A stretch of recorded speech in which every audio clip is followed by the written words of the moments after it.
Got a review for the Criterion Blu-ray of The Wages of Fear. This is a 1953 film by Clouzot, not Inspector Clouseau, but the director of Diabolique, and I think his two famous films was this one and then Diabolique, or Diabolique.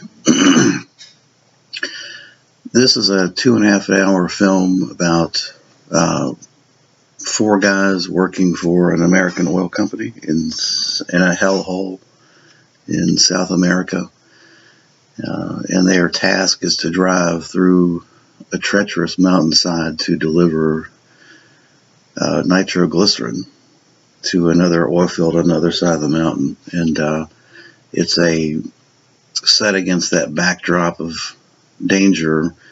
It's four guys, four disparate guys. There's an Italian, a German, a Frenchman, an old man, and each one has their own character flaws, and all that gets kind of fully fleshed out under the tension of trying to not blow up, as you're trying to get across this treacherous mountainside. It's 2.5 hours long, and the first 40 minutes is a lot of character development and dialogue, but after that, man, the next 90 minutes is a lot of tension. And what makes it really great, in fact, is it's not the overt, oh my gosh, something bad's going to happen and does happen. It's the possibility of dire predicaments that build tension, not the actual result. So, for example, the guys get to this point where there's a really sharp turn, and the only way to turn this truck that weighs tons, is to back up on this broken bridge, hanging off the side of a cliff, basically, and then speed up and try to get there. So, the danger is the truck will, the bridge won't hold the truck. There's a lot of suggested danger that you as the viewers, you're getting nervous and nail biting, but it's not overt. And I think that builds the kind of tension that's much more dramatic than an in your face, someone falls off a cliff and, there's no tension in that, but the possibility of falling off of the bridge, collapsing, and these guys blowing up in this truck is what builds great tension.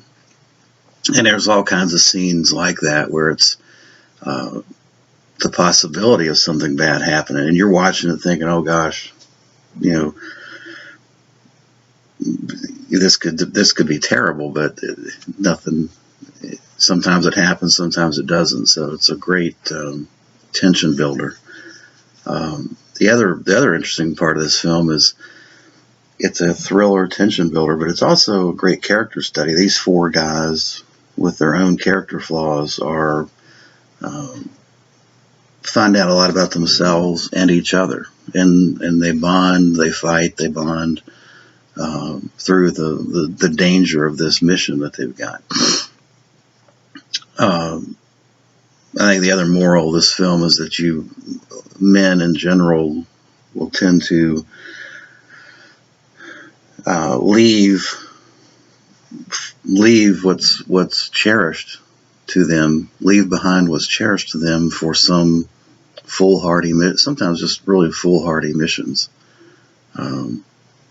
So it's and the main protagonist, this Frenchman, is a selfish kind of egotistical guy, but he has this girl that really loves him, and he treats her like dog shit, and he'd much rather go off and drive a truck with a bunch of nitroglycerin in it than stay behind and be with the one that he should be cherishing. So yeah, it's it's got that kind of stuff going on. It's also it raised a lot of it got censored. The film in America was at a time after World War II. The perception was that this film was anti-American because it showed the American big oil business taking advantage of the little guy and the greedy American corporation. Looking at it today, it's like, but I think everybody was probably hypersensitive in 1953, so it's kind of understandable. Special features, there's a great booklet, a lot of dialogue and discussion about the film and the history of making the film. There's also an hour-long French documentary on the director, and he had his own personal demons. So